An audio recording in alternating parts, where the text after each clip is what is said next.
Hello, this is Mr. Stansbury. I'm going to take you through the notes on chords of circles.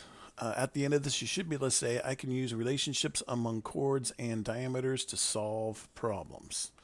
Okay, so first thing, a chord. A chord is a line segment with both endpoints on a circle. So for example, this here, this is a chord, AB. Also, you could have something that looks like, oops, that's not a good color. You could have something that looks like this and say that that's like, say, point C and point D. And you could also say that CD is a chord, right? And you could also have a line that goes right through the middle of the circle, which we know is a diameter.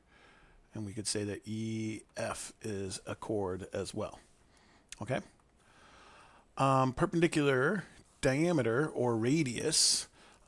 If the diameter or radius is perpendicular to a chord, then it bisects the chord. So what we're saying is that if this here is a perpendicular diameter or a perpendicular radius right here, that means this is a right angle. That means that this piece right here is cut, this chord AC is cut exactly in half. So AF and FC would be congruent.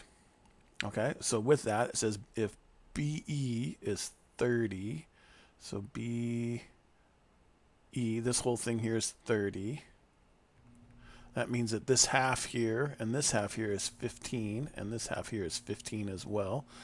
And then AC, this whole thing here is 22.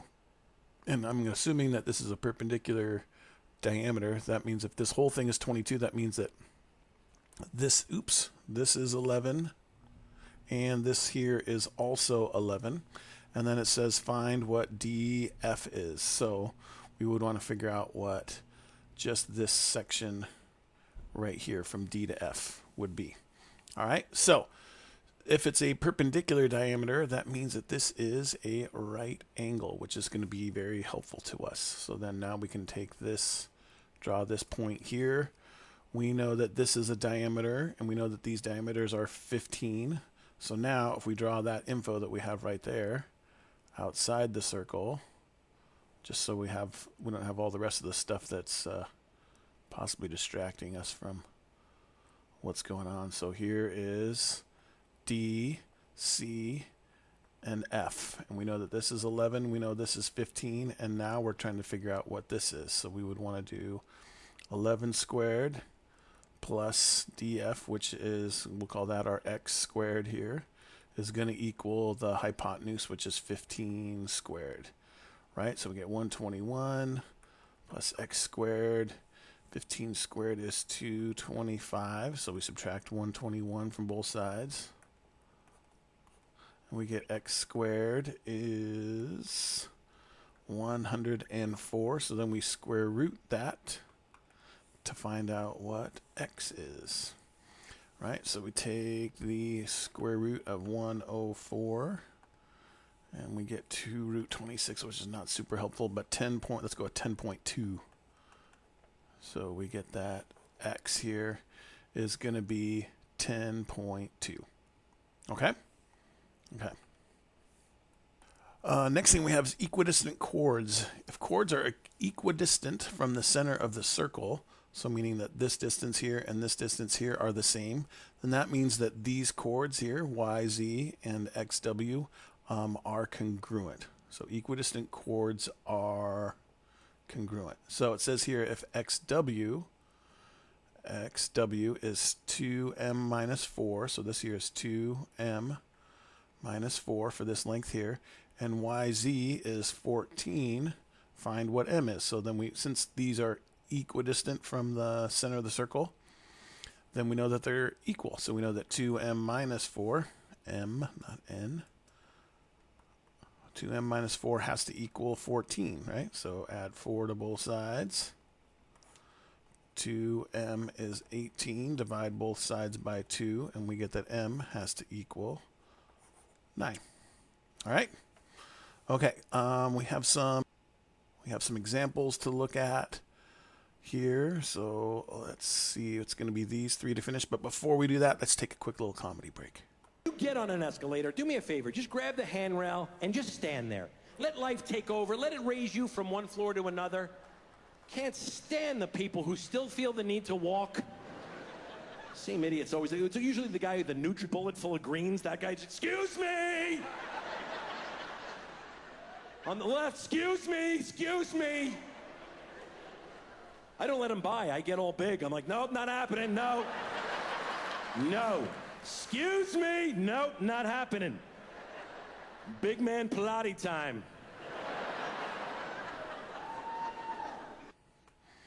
All right. Let's take a look at these last three, and then we'll be done with this. So, example, find x here. Round answers to the nearest hundredth. So we're trying to find this. We know that this makes a right angle. This here, 13.4, is a radius, and this here has to also be a radius because it starts at the middle of the circle and goes to the edge of the circle. So this here is also 13.4. So on this here, we can simply do a squared b squared equals c squared, right? So x squared plus 6.7 squared equals 13.4 squared. So get our calculator out, and away we go. 6.7 squared gives us 44.89. And that's going to equal 13 squared. So 0.4 squared gives us 179.56. Right, and so we're going to subtract 44.89 from both sides, minus 44.89, and that will tell us what x squared is. So we're going to have the 179.56 minus 44.89 gives us 134.67. And then we square root to get x by itself.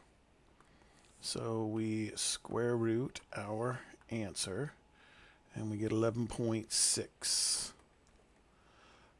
for is what this length right here is going to be. Okay? All right, B. Let's see, that's 7.3. This is 6.5. This is 11.8. Since this is a right angle right here, goes at a right angle through this chord, that means that this chord gets cut exactly in half. So this here is also 11.8 right here.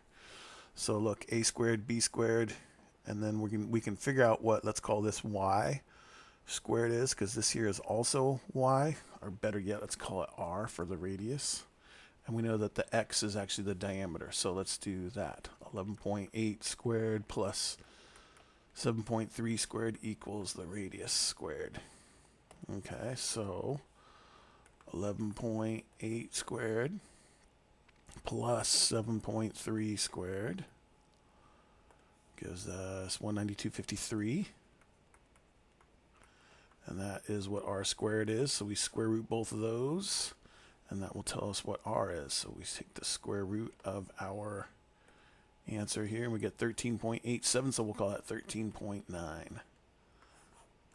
Oops, but that's not our final answer. That's just what r is. So then we got to multiply that by 2 to get what x is. So x is 2 r's. So x is going to equal, now here's kind of something important here. Instead of doubling 13.9, just take what our answer was here, multiply that by 2, and then round the answer. 27.75 rounds to 27.8. So that is 27.8 is what x is going to be. All right? Okay, and then C. This is 10 and this is 10, so that means that these two chords here have to be exactly the same. So we know that 2x plus 4 has to equal 3x minus 7. And the only reason why we can do that is because these chords are the same distance away from the center of the circle.